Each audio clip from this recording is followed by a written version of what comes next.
Provident fund account यानी कि PPF, नाम तो सुना ही होगा। पीपीएफ जो है हमारे देश में इन्वेस्टमेंट का काफी पॉपुलर टूल तो है ही, साथ ही में काफी पुराना टूल भी है। 1968 में इसकी शुरुआत हुई थी, तो 52 साल इसकी उम्र है और अभी भी लोग सेफ इन्वेस्टमेंट के लिए, लंबे समय के लिए इन्वेस्टमेंट करने के लिए पीपीएफ को चुनते हैं। तो सुनी सुनाई बातों को भूल जाइए और आज काम की बात में जानिए पीपीएफ के बारे में। कैसे खुलता है अकाउंट, क्यों खोलना चाहिए, क्या है इसके फायदे और क्या आपके लिए सही है पीपीएफ अकाउंट, इस सवाल का भी जवाब मैं आपको दूंगी। मैं हूं प्रियंका संभव, मैं लेकर आती हूं काम की बात। मेरे इन वीडियो से अगर आपको मिलती है मदद तो मेरे YouTube चैनल को सब्सक्राइब कीजिए, और अगर आप मेरा ये वीडियो देखते हैं सत्य हिंदी के YouTube चैनल पर तो सत्य हिंदी के YouTube चैनल को भी सब्सक्राइब करना ना भूलेगा, ताकि इस तरह के वीडियोस आपसे मिस ना हो।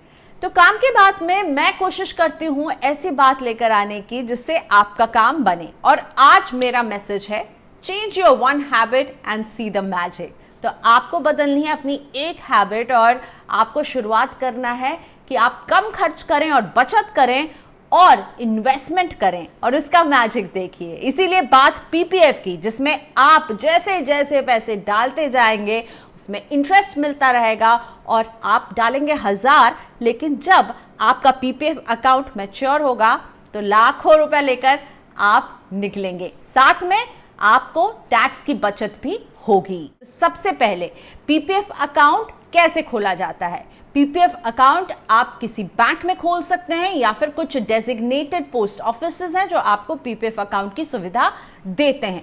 पहले पीपीएफ अकाउंट केवल नेशनलाइज्ड बैंकों में ही खुलता था, लेकिन अब तो सारे ही प्राइवेट बैंक्स जो हैं वो आपको पीपीएफ अकाउंट खोलने की सुविधा दे रहे हैं। ऑनलाइन भी आप पीपीएफ अकाउंट के लिए अप्लाई करके खोल सकते हैं, यानी बिना बैंक को विजिट किए भी आप खोल सकते हैं। लेकिन इसमें क्या बात मैटर करती है वो ये कि आपके पास लंबा समय होना चाहिए, क्योंकि पीपीएफ अकाउंट की जो टाइम पीरियड है, जितने समय आपको इस अकाउंट को मेंटेन करना है, वो है 15 साल। 15 साल के लिए आपके पैसे इसमें लॉक हो जाते हैं, यानी आप निकाल नहीं सकते। वैसे आप निकाल सकते हैं स्पेशल सर्कमस्टांसेस में, जो मैं आपको आगे बताऊंगी, लेकिन 15 साल का लॉक इन होता है एक पीपीएफ अकाउंट में। जब अकाउंट शुरू होता है तो वो 15 साल तक उसमें पैसे रहते हैं और वो 15 साल के बाद ही मैच्योर होता है, और इस 15 साल में आपको मिलता रहता है इंटरेस्ट मिलता है, जो सरकार फिक्स करती है वो इंटरेस्ट मिलता है। हर साल के अंत में ये इंटरेस्ट आपको दिया जाता है, लेकिन ये ध्यान रखें कि ये मंथली जोड़ा जाता है और क्वार्टरली दिया जाता है। थोड़ा सा कंफ्यूजन है, मैं आपको बताती हूँ।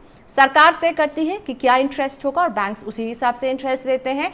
हर क्वार्टर में, यानी हर 3 महीने में पीपीएफ का इंटरेस्ट बदलता है। जैसे अभी जुलाई, अगस्त, सितंबर, इन 3 महीने के लिए 7.1% है पीपीएफ का इंटरेस्ट। अब आगे के 3 महीने के लिए हो सकता है ये बदल जाए। 3 महीने में रिव्यू होता है इंटरेस्ट, लेकिन हर महीने आपके अकाउंट में ऐड जरूर होता है। पर फाइनली जब साल खत्म होता है, ये फाइनेंशियल ईयर खत्म होगा जब 31 मार्च को, तब ये अकाउंट में क्रेडिट होता है। और वैसे भी 15 साल का लॉक इन है, इसीलिए ये क्रेडिट आपके मार्च में हो या फिर साल के बीच में, से फर्क नहीं पड़ता, क्योंकि आप वैसे भी इसे बीच में तोड़ नहीं सकते हैं। तो ये ध्यान रखिए कि हर साल ये क्रेडिट होता है, हर महीने का ये जुड़ता है, लेकिन आप ये पैसे 15 साल के बाद ही निकाल सकते हैं। लेकिन हाँ, अगर कोई इसे 15 साल के पहले ही निकालना चाहे तो क्या है नियम, मैं आपको बताती हूँ। 2 ऑप्शन होते हैं आपके पास। पहला ऑप्शन ये है कि 6 साल जब आपका पीपीएफ अकाउंट कंप्लीट कर लेता है तो 7वें साल में आप 50% तक की रकम निकाल सकते हैं। साथ ही में जब पीपीएफ कि 2 साल हो जाते हैं तो तीसरे साल में आपके पीपीएफ में जो पैसा है उसके 25% तक का आप लोन ले सकते हैं, और ये 1% के इंटरेस्ट पर आपको लोन मिलता है।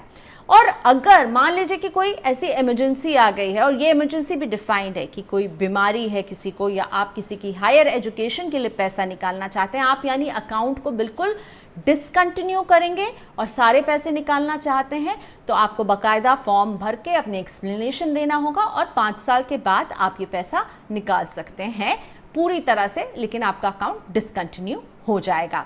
वैसे जो 15 साल का लॉक इन है, इसमें आप हर साल कितने पैसे डाल सकते हैं? हर साल मिनिमम आप 500 रुपये डाल सकते हैं और अपर लिमिट है 1.5 लाख रुपए। यानी कि 500 रुपए से लेकर के 1.5 लाख रुपए तक की इन्वेस्टमेंट आप हर साल इसमें कर सकते हैं। हो सकता है आपके पास 1.5 लाख तक की कीमत नहीं हो, तो भी आप अगर 500 रुपए भी देंगे हर साल ना, तो वो कंटिन्यू करता रहेगा। पहले ये लिमिट थी कि एक साल में कोई पीपीएफ अकाउंट में केवल 12 बार ही पैसे डाल सकता है, लेकिन अब ये लिमिट हट गई। आप जितने बार जाएं उतने बार आप पैसे इसमें डाल सकते हैं, लेकिन 1.5 लाख से ऊपर डालने की आपको अनुमति नहीं है। अपर लिमिट 1.5 लाख की ही रखी गई है पीपीएफ अकाउंट। अच्छा, पीपीएफ अकाउंट में पैसे कब डालें? टाइमिंग बहुत इंपॉर्टेंट है, स्पेशली अगर आप मंथली कंट्रीब्यूशन कर रहे हैं अपने पीपीएफ अकाउंट में, तो ये ध्यान रहे कि आपको हर महीने की 5 तारीख तक पीपीएफ में अपना कंट्रीब्यूशन दे देना चाहिए, क्योंकि 5 तारीख को जो भी आपके अकाउंट में बैलेंस होता है उसी पर इंटरेस्ट कैलकुलेट होता है। भले ही आपको साल के अंत में मिलता हो, लेकिन मंथली इंटरेस्ट कैलकुलेट होता है और 5 तारीख को जो भी बैलेंस होता है उसी पर इंटरेस्ट मिलता है। मान लीजिए कि आप हर महीने 5,000 देते हैं, आपने अप्रैल के महीने में 5,000 रुपए देकर के इस अकाउंट की शुरुआत की। अब मई में जब आप पैसे डालेंगे तो आप 5 मई के पहले ही डाल दीजिएगा, क्योंकि अगर आप 7-8 मई को डालेंगे तो आपको 5,000 थे, क्योंकि 5 मई को आपने जो अप्रैल में डाला था तो 5,000 पर ही इंटरेस्ट मिलेगा। लेकिन आप जैसे ही मई में 5,000 उसमें और एक्स्ट्रा ऐड कर देंगे तो आपको 10,000 पर इंटरेस्ट मिलेगा। तो इसलिए ध्यान रहे कि 5 तारीख को आपको इसमें पैसे कंट्रीब्यूट कर देने हैं। और इसीलिए कई बार लोग ये भी करते हैं कि जैसे ही फाइनेंशियल ईयर की शुरुआत होती है, तो अगर उन्होंने अपने लिए एक लक्ष्य बनाया कि मैं हर साल 50,000 रुपए अपने पीपीएफ अकाउंट में डालूंगा, तो साल की शुरुआत में ही वो 50,000 डाल देते हैं कि चलो काम खत्म, अब वो 50,000 पर इंटरेस्ट उनको मिलता रहता है। हर महीने उन्हें रिव्यू करने की जरूरत नहीं है, हर महीने 5 तारीख को चिंता करने की जरूरत नहीं है कि इसमें पैसे आपको डालने हैं। पीपीएफ की एक और खास बात है कि ये आता है टैक्स के मामले में एग्जेम्प्ट की कैटेगरी में। यानी कि जब आप इसमें पैसे डालते हैं तो उस पर आपको कोई टैक्स नहीं लगता है। आप एटीसी के तहत अपने कंट्रीब्यूशन को डिडक्शन दिखाकर टैक्स छूट लेंगे। आपको पीपीएफ में जो भी इंटरेस्ट मिलता है हर साल, उस पर भी कोई टैक्स नहीं लगता। हम सब जानते हैं कि फिक्स डिपॉजिट के इंटरेस्ट पर आपको टैक्स देना होता है। सेविंग्स बैंक के अकाउंट पर जो भी आप इंटरेस्ट अर्न करते हैं 10,000 से ऊपर, उस पर टैक्स लगता है। लेकिन पीपीएफ में आप जितना भी इंटरेस्ट आपको पूरे साल के दौरान मिलता है उस पर कोई टैक्स नहीं लगता है। और आखिर में जब आप सारा पैसा इसके मैच्योर होने पर निकालते हैं तो उस अमाउंट पर, उस कॉर्पस पर भी कोई टैक्स नहीं लगता है। इसीलिए पीपीएफ है एग्जेम्प्ट। मैंने आपको बता दिया कि एक पीपीएफ अकाउंट जो है वो 15 साल के लॉक इन होता है उस पर, यानी कि 15 साल में वो मैच्योर होता है। लेकिन जब पैसा मैच्योर होता है, मान लीजिए तब आपको पैसों की जरूरत नहीं है और आप चाहते नहीं कि इस पैसे को निकाला जाए, क्योंकि अब आप बचत करने की आपने हैबिट लगा ली है। मैंने पहले ही कहा चेंज योर हैबिट और बचत कीजिए, तो फिर आप इसे एक्सटेंड कर सकते हैं। लेकिन एक्सटेंशन जो है पीपीएफ अकाउंट का ऐसा नहीं होता कि 1 साल के लिए एक्सटेंड हुआ, 2 साल के लिए एक्सटेंड हुआ। ये 5 साल के लिए एक बार में एक्सटेंड होता है, यानी 5 साल के ब्लॉक में ही ये एक्सटेंड होगा और वो 5 साल बीत जाएंगे। फिर अगर आप एक्सटेंड करना चाहते हैं तो फिर 5 साल के ही ब्लॉक में आप एक्सटेंड कर पाएंगे। लेकिन हाँ, जब आप एक्सटेंड करते हैं अपने इस अकाउंट को, तो साल में एक बार आपको ये मौका मिलता है कि अगर आप उसमें से पैसे निकालना चाहें तो निकाल सकते हैं। और जब आप पीपीएफ अकाउंट को एक्सटेंड करते हैं तो ये भी ऑप्शन है कि आप डिपॉजिट करते रहें या फिर बिना डिपॉजिट किए हुए भी इसे 5 साल के लिए आप एक्सटेंड कर सकते हैं, जिसमें आपको इंटरेस्ट मिलता रहेगा। आप कोई डिपॉजिट नहीं कर रहे होंगे तब भी। अब बात करते हैं कि कैसे आपके 1,000 रुपए लाखों का रिटर्न आपको देंगे। तो एक कैलकुलेशन मैं आपके लिए लेकर आई हूं। अगर आप हर महीने लेट्स से 5,000 रुपए अपने पीपीएफ अकाउंट में जमा करते हैं, यानी एक साल में आप जमा करेंगे 60,000 रुपए, और 15 साल तक अगर आपने 60,000 के अपने इस कंट्रीब्यूशन के डिसिप्लिन को जारी रखा, तो यानी आप जमा कर लेंगे 15 साल में 9 लाख रुपए। और अभी जो कि इंटरेस्ट है 7.1, इसके यही इंटरेस्ट को मैंने कंसिडर किया है, और अगर इस पर आपको 7% के हिसाब से इंटरेस्ट मिलेगा तो 7,24,000 कुछ के अराउंड आप इसमें इंटरेस्ट जोड़ेंगे। और जब ये आपका अकाउंट मैच्योर होगा, यानी 15 साल के बाद, और इन दोनों रकम को आप जोड़िए जो आपने निवेश किया और जो आपका इंटरेस्ट है, तो आपके अकाउंट में होंगे कुल 16,27,284 रुपए। इसीलिए जरूरी है कि हम बचत करने की आदत डालें, और बचत करने के लिए पीपीएफ अकाउंट एक सुरक्षित इंस्ट्रूमेंट माना जाता है, क्योंकि सरकार इसमें आपको इंटरेस्ट देती रहती है।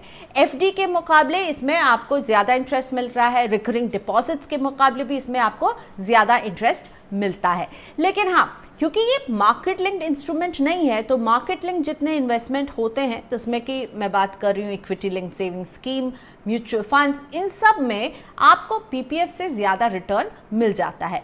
लेकिन पीपीएफ अकाउंट बिल्कुल सेफ इन्वेस्टमेंट है। जहां तक कि मार्केट लिंक इन्वेस्टमेंट की बात है, सभी के तार मार्केट से जुड़े हैं, तो मार्केट के उतार चढ़ाव का भी वो सामना करते हैं। मार्केट बढ़ता है तो आपको बढ़िया रिटर्न देते हैं, और अगर मार्केट गिरता है तो आपके रिटर्न्स पर इसका असर पड़ता है। लेकिन पीपीएफ वहीं विपरीत एक आपको इंटरेस्ट देता रहता है कंटिन्यूसली, हर क्वार्टरली ये रिव्यू होता है। अगर आप एक शॉर्ट रिटर्न चाहते हैं और सेफ रिटर्न चाहते हैं, तो पीपीएफ एक अच्छा ऑप्शन है आपके लिए। लेकिन अब एक वो बात जो आपको थोड़ा सा आपके इस इन्वेस्टमेंट में पेन लाती है, और वो ये है कि पीपीएफ पर इंटरेस्ट कैसे तय होता है। ये होता है सरकार के 10 ईयर के गवर्नमेंट बॉन्ड के यील्ड के इंटरेस्ट के आधार पर।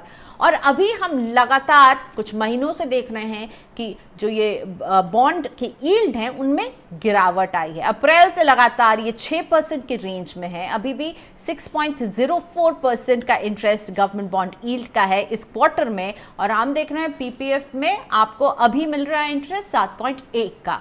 क्योंकि इकोनॉमिक स्लोडाउन है, क्योंकि कोरोना ने सारे ही अर्थव्यवस्थाओं को हिलाकर रख दिया है, तो हो सकता है कि हम पीपीएफ पर इंटरेस्ट को और गिरते हुए देखें। तो इसके इंटरेस्ट की बात यह है कि ये आपको मिल तो रहा है, यानी अश्योर्ड है कि आपको मिलेगा, लेकिन फिक्स्ड नहीं है, ऊपर नीचे होता रहेगा। जैसे कि 1986 से 1999 तक पीपीएफ में आपको पता है कितना इंटरेस्ट लोगों को मिला था? 12% का इंटरेस्ट। लेकिन उस 12% के बाद से हम लगातार इसे नीचे की तरफ जाते हुए देख रहे हैं। अभी पिछले कुछ क्वार्टर से ये 7% की रेंज में रहा है, अभी 7.1 पर रह गया है, और गिवन द इकोनॉमिक कंडीशन ये इससे भी नीचे जा सकता है, तो उसके लिए आपको तैयार रहना होगा। लेकिन हाँ, लंबी अवधि के लिए पीपीएफ को एक अच्छा इंस्ट्रूमेंट माना जाता है उन लोगों के लिए जो ज्यादा रिस्क नहीं लेना चाहते हैं और शॉर्ट रिटर्न चाहते हैं। पीपीएफ उनके लिए एक अच्छा ऑप्शन हो सकता है। तो काम की बात में आज मैंने ऑलराउंड आपको पीपीएफ के बारे में समझाया। उम्मीद करते हैं कि अगर आप मन बना रहे हैं कि पीपीएफ में निवेश किया जाए, तो आपको मेरी इस काम की बात से मदद मिली होगी। और अगर आपको मेरे काम की बात के वीडियोस अच्छे लगते हैं, तो मेरे YouTube चैनल को सब्सक्राइब करें, लाइक बटन को भी दबाएं, और अगर आप मेरा ये वीडियो देखते हैं सत्यहिंदी.com के YouTube चैनल पर, तो सत्य हिंदी के YouTube चैनल को भी जरूर सब्सक्राइब करें। तो मैं फिर हाजिर रहूंगी एक और काम की बात के साथ। फिलहाल आप सोचिए कि पीपीएफ खोलना है या नहीं। सत्य हिंदी के और वीडियोस को देखने के लिए हमारे YouTube चैनल को सब्सक्राइब करें और सीधे नोटिफिकेशन पाने के लिए बेल आइकन दबाएं।